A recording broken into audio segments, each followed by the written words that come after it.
Welcome to another episode of Social PR Secrets. My name is Lisa Beyer, and I will be your host. Today's guest is Cameron Herold. He is a best-selling author, keynote speaker, and he is the CEO and founder of multiple companies. The most recent is the COO Alliance. Today we're going to be talking about one of my favorite books that Cameron wrote. Is called Meetings Suck. In 2020, we could rename that to Zoom Meetings Suck. Either way, we're going to talk about meetings and how to optimize all business meetings, and also time management skills, whether you're a CEO, entrepreneur, just getting out in the professional world, or even a college student. Anybody can learn from these extremely valuable time management skills that Cameron is going to share and more. Welcome, Cameron.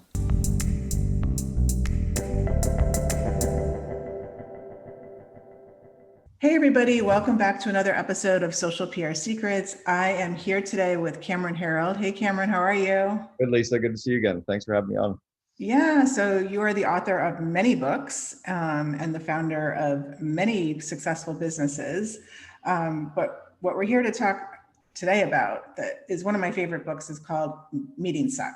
And you are just brilliant. I've seen you speak at Baby Bathwater to CEOs, entrepreneurs about all different subjects, including time management. So before we get into it, why don't you just do us the grace of telling us the journey of how you got to where you are today? And sure. I have to say that I did use your company that you sold, or I don't know, I'll let you tell the story. Okay. Yeah. For sure. Yeah, so I was groomed as an entrepreneur. My father and mother raised the three kids to be entrepreneurs. My dad ran his own company.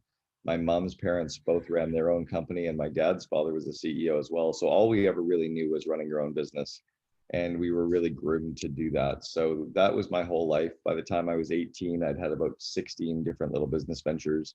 I actually did a talk that's on the main TED.com website about raising entrepreneurial kids about 10 years ago. So from there, I had my first real company when I was 20 years old. I had 12 full-time employees by the time I was 21. While I was in university for 3 years, I ran my own house painting business for the 3 years I was in school. Graduated from university with no debt, bought a house, and started coaching entrepreneurs. But I was coaching real entrepreneurs 31 years ago. So before coaching was really a thing, I started coaching entrepreneurs as part of a franchise company, coached a bunch of franchisees, opened up the West Coast of the United States for a group called College Pro Painters, hired a guy named Kimball Musk, and hired Kimball's cousin, Peter Reeve, who built Solar City. They were kind of first early, names that I would have coached again 30 years ago. Left College Pro Painters, and I was brought on as a partner in a chain of auto body collision repair shops. It was called Boyd Auto Body in Canada. In the US, it was called Gerber Auto Collision. And I left right as we were taking that company public. And I became president of a private currency company. So kind of like what Bitcoin is doing today, but we did it 20 years ago, built that company up, and we sold it to a US public company. And I left and joined my best friend, who was building up a small company called 1-800-GOT-JUNK. And I joined Brian as his second in command, as his COO. I helped grow the company. When I walked in the door, I was the 14th employee. When I left 6.5 years later, we had 3,100 employees system-wide. We'd gone from 2 million to 106 million in revenue. We ranked as the number 2 company in all of Canada to work for. So I started getting asked to do a lot of speaking events, started doing paid speaking events, which I've now done in 26 countries on 6 continents that I've been paid to speak. I started getting asked to, put my content into a book so that people could get my content in an easier fashion to share with their employees. So I've written 5 books. I've written Double Double, Meetings Suck, Free PR, The Miracle Morning for Entrepreneurs that I co-authored with Hal Elrod, and then Vivid Vision as my 5 books. And then I also started a podcast called the Second in Command Podcast, where we only interview COOs. Because everybody else interviews the CEO. I wanted the rest of the story. And then I started an organization called the COO Alliance, which is the only network of its kind in the world for the second in command. And then I've been coaching CEOs and their CEOs or COOs now for the last 13 years as well. So that's kind of me. That's a lot. Okay. So that's basically more than like 5 or 10 people have done in, up until age 40, and you've done like all of these things. So that's a lot. Yeah, that's a lot. Overachiever, maybe. I'm not 40. I'm not 40. No, that I've got some gray hair to prove it. So well, I'm just saying, like, whatever, even, in a lifetime. Most people don't do that. But what I was going to ask you is, well, first of all, I've used 1-800-GOT-JUNK like 5 times in the past Oh, year because we just moved and they're still an awesome company. They're like, hey, I know the co-founder. that's cool. Yeah. So that's awesome. So out of your 5 books, I'm just curious, like, do you have a favorite one? Wow, do I have a favorite? I have favorites for different reasons. I mean, I really liked Double Double because I codified all of the systems on how to grow great companies. And I think I did a really good job of giving people the step-by-step instructions of how to really grow a great brand and turn your company into a magnet for people. And it's had a big impact. I really like Vivid Vision because it's created such a huge stir in companies. It was kind of the missing piece for companies where they didn't know how to align their employees and suppliers and customers, and Vivid Vision did that. I like 3PR because we really wrote a Bible on like a step-by-step instructions on how to generate your own free publicity. Um, Meetings Suck, I love just because it solves a huge problem and people are buying it for every employee. So, I mean, in terms of revenue, that one's great because instead of buying 1 copy or 4 copies, they're buying 75 or they're buying 300. You know, they're buying it for every employee to read so that employees understand not only how to run meetings, but also how to show up and attend them and participate in them. And the reality is, most people have been complaining about meetings without any idea how to do it. And then to be asked by Hal Elrod to be his co-author for the Miracle Morning for Entrepreneurs just was really fun to be able to work with such an amazing person. So yeah, hard to pick. It's like which is your best child, right? My favorite child. Yeah, true. Well, I mean, there's a special place in my heart for the free PR book. I mean, I recommend that all the time. And, I recommend it for my clients to read it just so that they can get an education. They can ask the right questions and even do some things to help supplement what we do for them. So that is definitely an awesome book. And Meetings Suck, if we can just back up a second there, because, if you really look at meetings, it really starts with time management. We were talking about this before we started the interview. And it's not just meetings, it's even like classrooms or, courses that you might be teaching. Like you're basically like, you have to manage a meeting or you have to manage a course, you have to manage a conference or, some sort of an event. And it really does all boil down to time management. And they don't teach that in school. They really don't. My daughter's a freshman in college right now. And like 15 minutes ago, I was like literally about to cry because I'm just trying to help her get structure and get good habits. And, when you're in this pandemic, it makes it even worse. So how do you even start with like the time management aspect? Where did you learn it? Well, so I learned it at College Pro Painters because we had to very quickly start up a company and hire a bunch of people and operate a business, and we were 20 years old. So they taught us, coaching, delegation, time management, project management, conflict management, production, marketing. They really gave us the systems on how to grow a company. So I learned it there, and a lot of it comes down to doing everything with intention and also trying to get the highest ROI off of my time or my people. That those are the 2 things you don't really get back, right? And money. So for me, I think of meetings the same way. A meeting, the way I define it, is anytime 2 or more people are meeting either in person, over the phone, or over video to discuss a project or move something forward. And so there's systems that the best companies in the world use for these, that if you've ever been in a really well-run meeting, you can just see the difference between the ones that most people complain about. And then I was coaching a client who I've coached for 7 years. We were at about the 3-year mark, and they'd gone from 40 employees up to 700.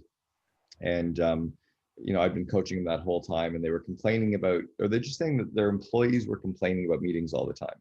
And I said, well, have you trained your employees on how to run a meeting? And the CEO said, no. And I said, have you trained your employees on how to show up at them, how to participate in them, how to, collaborate? And he said, no, not at all. And I said, well, then meetings don't suck. You suck at running meetings. And he Right. kind of laughed, realizing that we almost lose the right to complain unless we've actually tried to get some basic training. So I decided to codify how to run meetings, and then how to get people to participate, and even how to opt out of meetings because you might have higher priority work to be working on. Just say no to meetings. Well, the reality is, like, at the end of the day, a company is paying you to get results. And if you can get more results by not going to a meeting, by working on other stuff, the people that are doing the meeting can do it without you. Even if that means that someone will make a decision for you, you might be okay with that so that you can actually work on other work.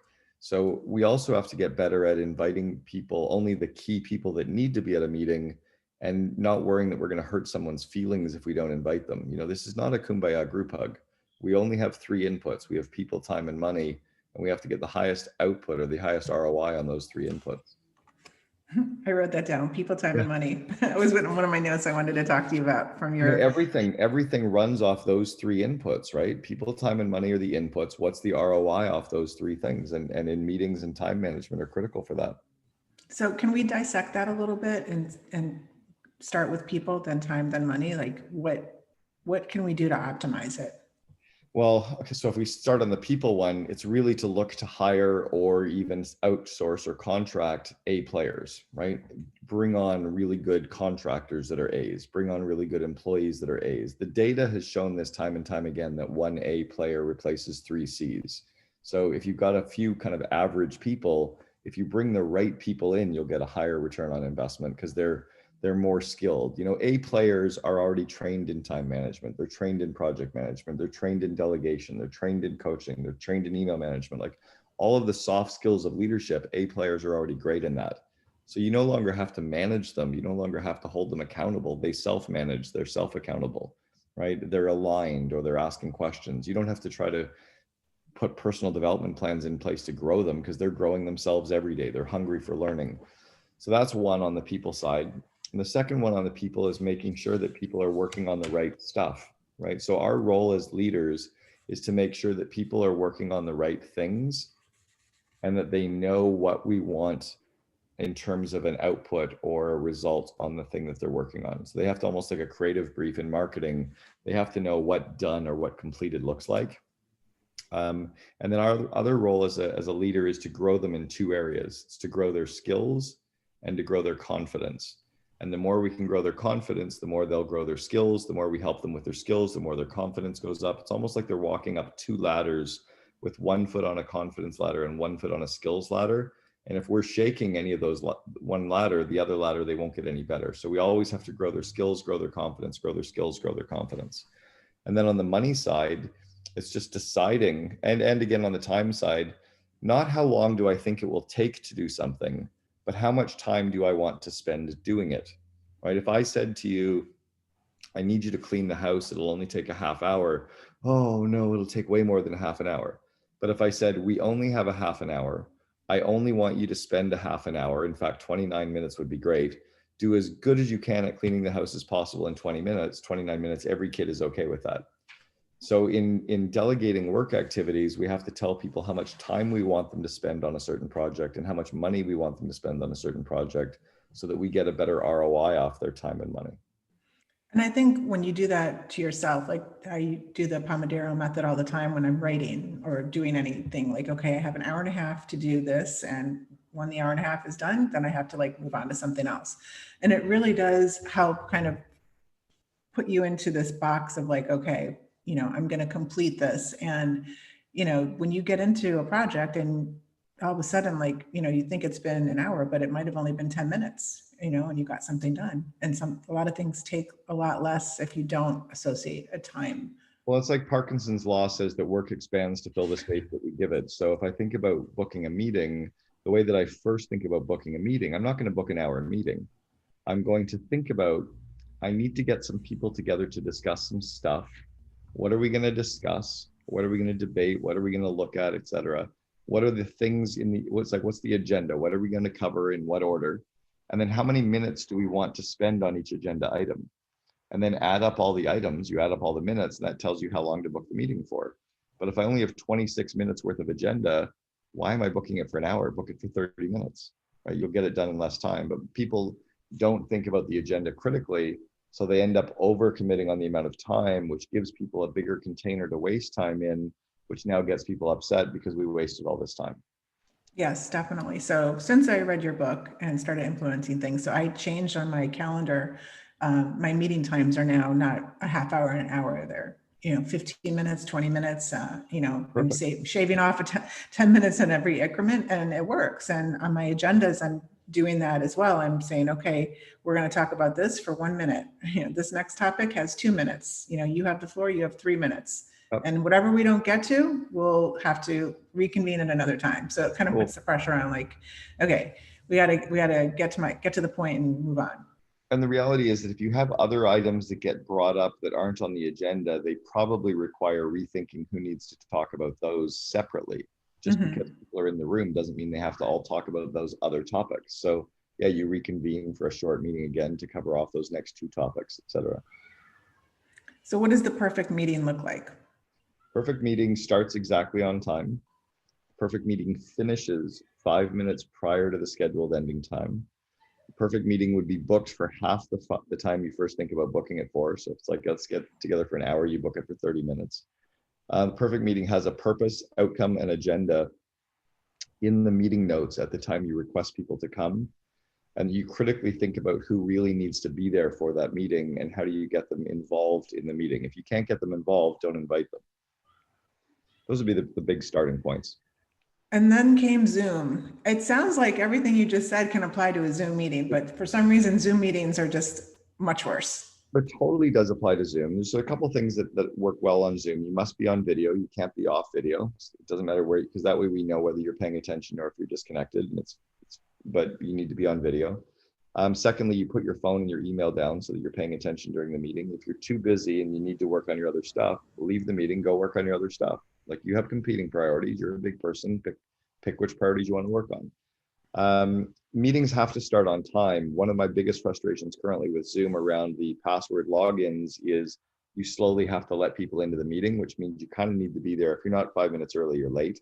So really, you should be coming into the Zoom room a minute or two before the Zoom meeting starts, not at the time of the meeting, so you're joining 2 minutes later, because the meeting still has to start on time. Yeah, definitely. I And love then that. I set a rule internally that I teach employees that if you walk around saying, sorry, I'm late, what you're really saying is, F you, I'm disrespectful, my time's more valuable than yours. So crazy.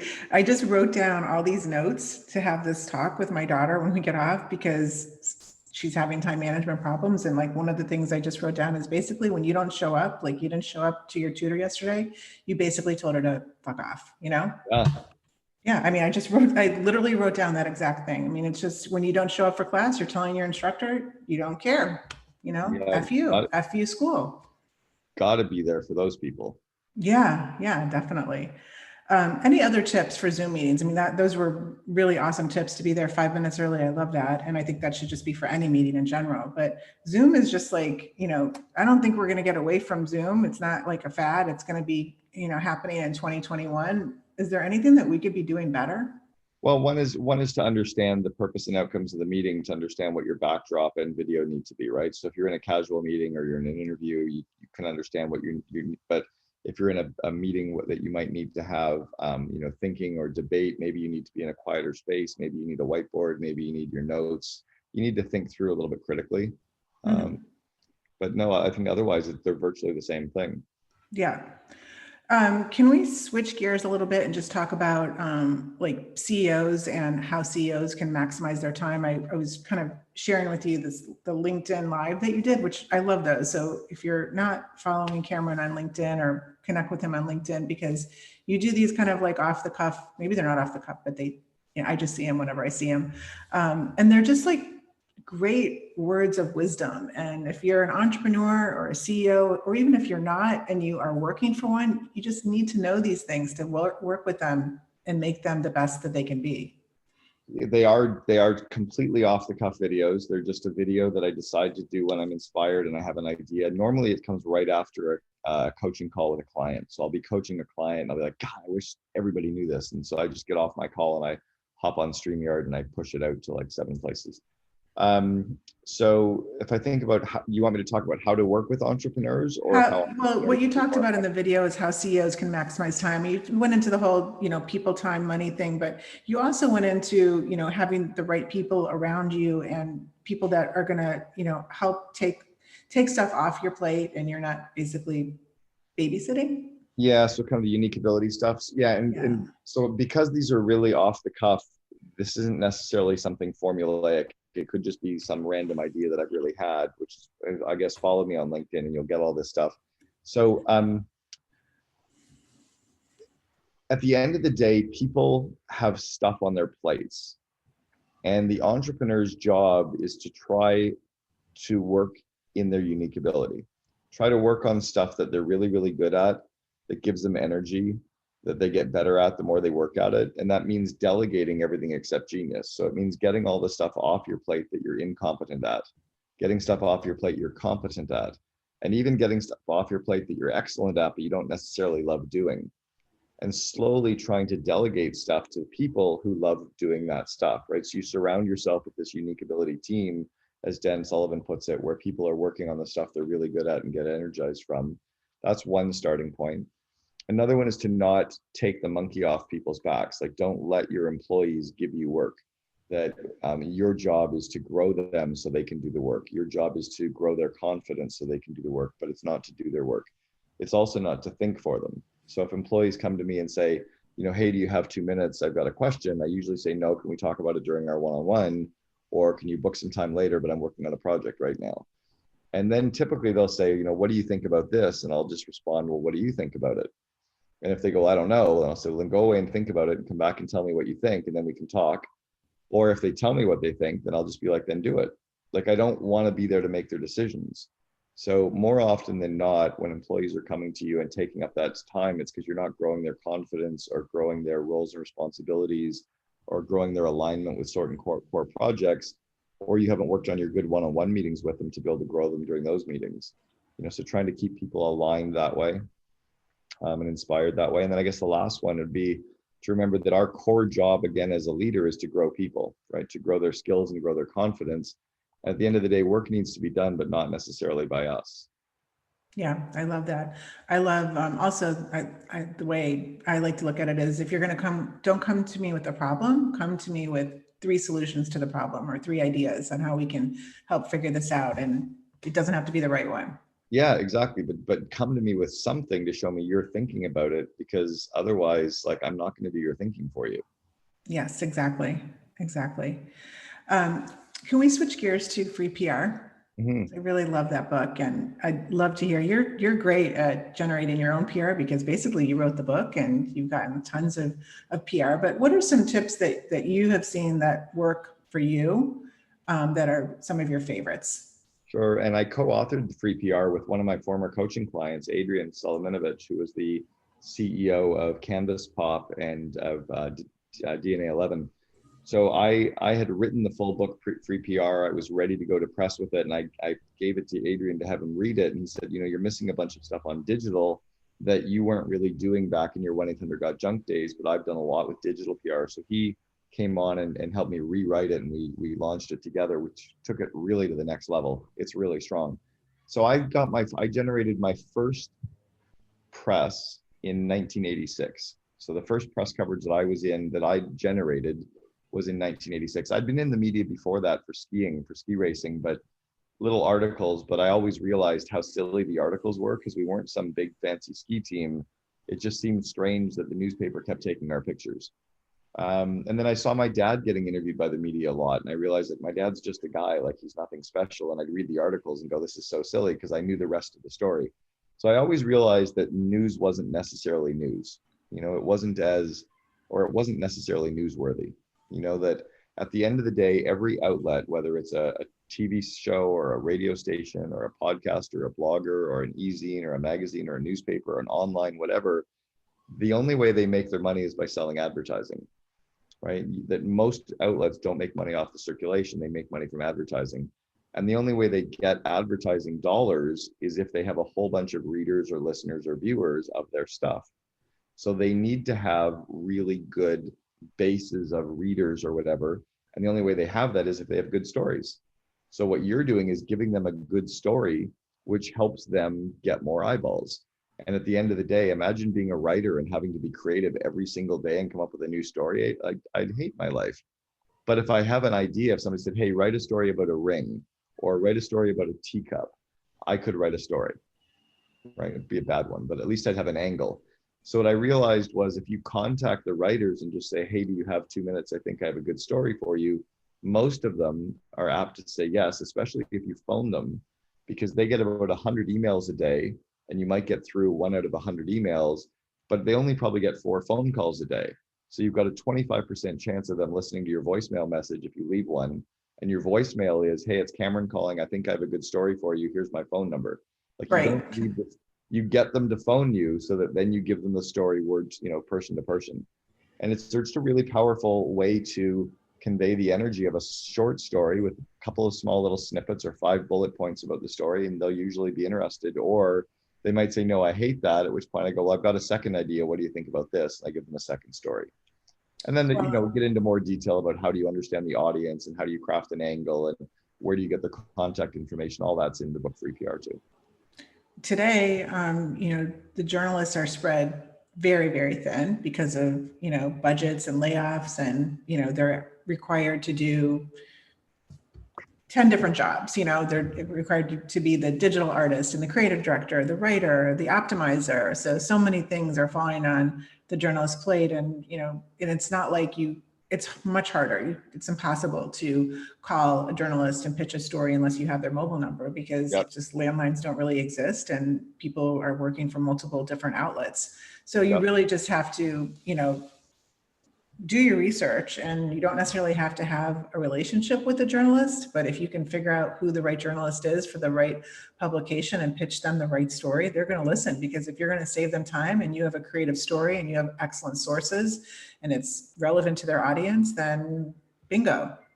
Yeah, and I talk a lot about that where I say, know your target, know your audience. You really have to understand like as an example, let's say for an example that I was going to contact the Wall Street Journal or Forbes magazine or Fortune magazine or, your podcast or, a blogger.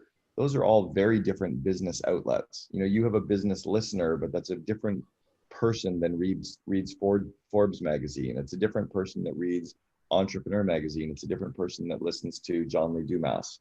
So you have to understand the audience that your writer or person communicates with, so that you can position or spin your story so that it matters for their audience. Like I can tell my story of the COO Alliance, right? It's the only network of its kind in the world for the entrepreneur, for the COO.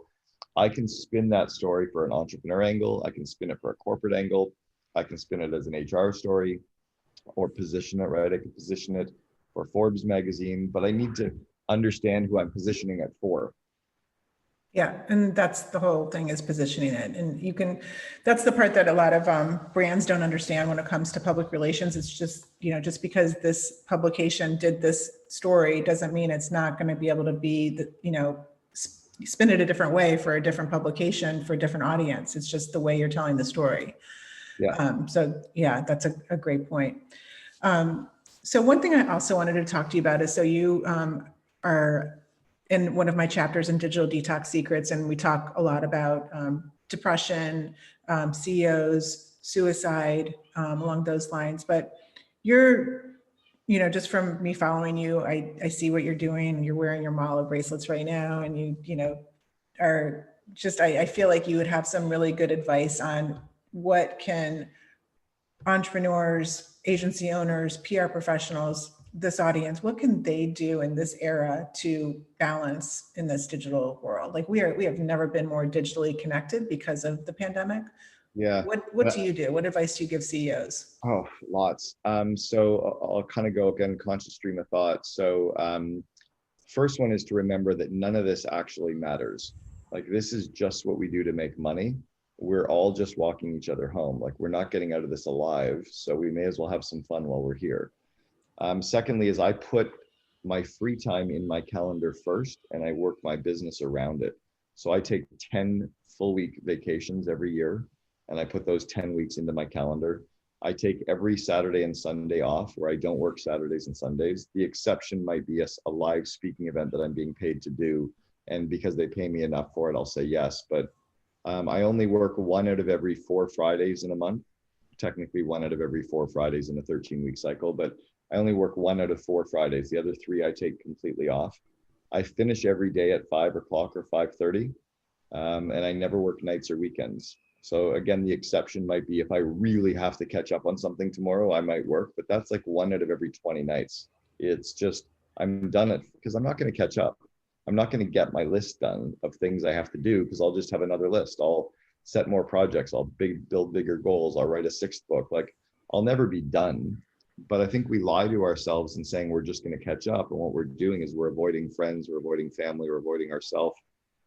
Next one, I guess, would be on the digital connection. We're not really connecting. What we're craving is the human touch. We're craving the physical intimacy or the physical presence of other human beings that we can be around, just to even be able to have coffee with somebody. Like physical presence in a spiritual way, not in a sexual way, but just to be able to hang out with people. Like, I just came back from 2 days in Eden, Utah, hanging out with 80 entrepreneurs and their friends, and it was ridiculously fun. Like, we were in costumes, we hung out for Halloween, we had brunches, we made lunches, we made late night dinners together. We just hung out for 48 hours and it was amazing. And then when I was coming back on the plane last night, I thought maybe I'll just do a little bit of work on the plane. I was like, no, screw it. It's Sunday night. Like, why would I do work? So I didn't do work. I just listened to a book that I'm listening to for fun that isn't about business at all. Yeah. So, And that's actually like an example of one of the events that we met at, Baby Bathwater Mastermind. And, having that connection with your peers and before the pandemic, we were meeting twice a year, sometimes 3 times a year. And now with the pandemic, like, everything's canceled. And, whether it's with a professional peer group, like the mastermind, where, these are like your friends or your family, it's really hard. And I think you're right. Like, we all are just craving like that human connection. And whenever we could have the opportunity to get it right now, you have to really, appreciate it. yeah, I think we have to fight for that, because the reality is we all get, we've heard the saying, right? You only get 24 hours in a day, but the reality is we only sleep for 8 hours, which means we're awake for 16. If we're working for 8 hours, which is a typical 9 to 5 day, what the hell are you doing with the other 8 hours? Most people are wasting the other 8 hours, because 8 hours is a lot of time to have hobbies and connect with friends and go for dinners or go for a run or go work out or play in a hobby or take a course or do something for fun. But most people just get sucked either into work or into social media or into television and end up wasting all their life. Yeah, definitely. Is that the ring that you're wearing? Is that the ring that tracks your sleep? And yeah, this is an Aura ring that I use to track my sleep and my sleep patterns, just so that I'm looking at some stuff related to my diet and exercise and drinking, and just trying to actually see the correlation, but also probably prove to myself the correlation that I sleep better on nights that I don't drink, or I sleep better on nights that I eat healthy, or I sleep better on, nights that I eat earlier, that kind of stuff. have you tried the Apollo? No, what is that? It's a wearable.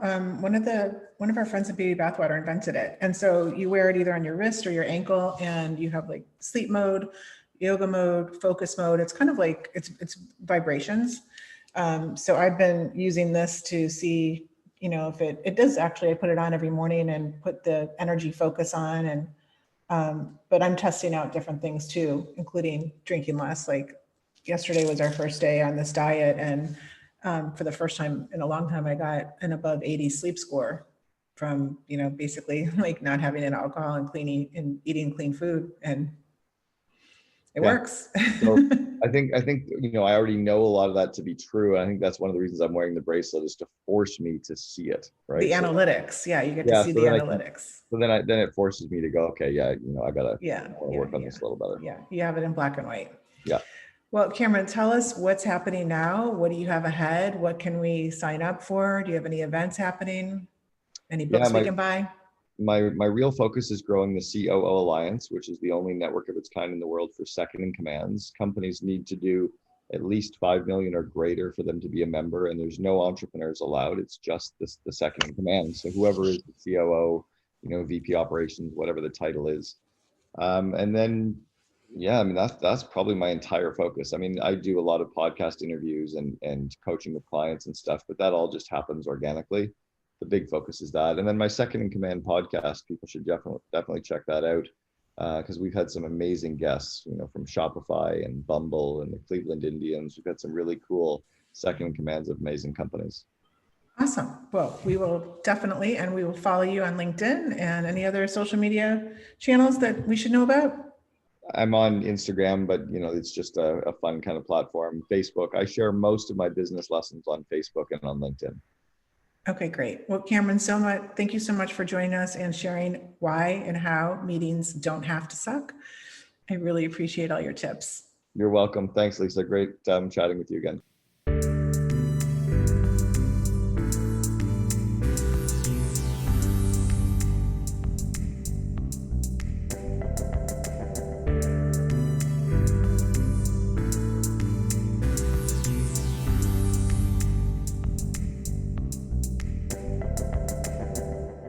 Thank you for listening to this episode of Social PR Secrets. If you like what you heard, check out the book on Amazon or follow our blog at socialprsecrets.com.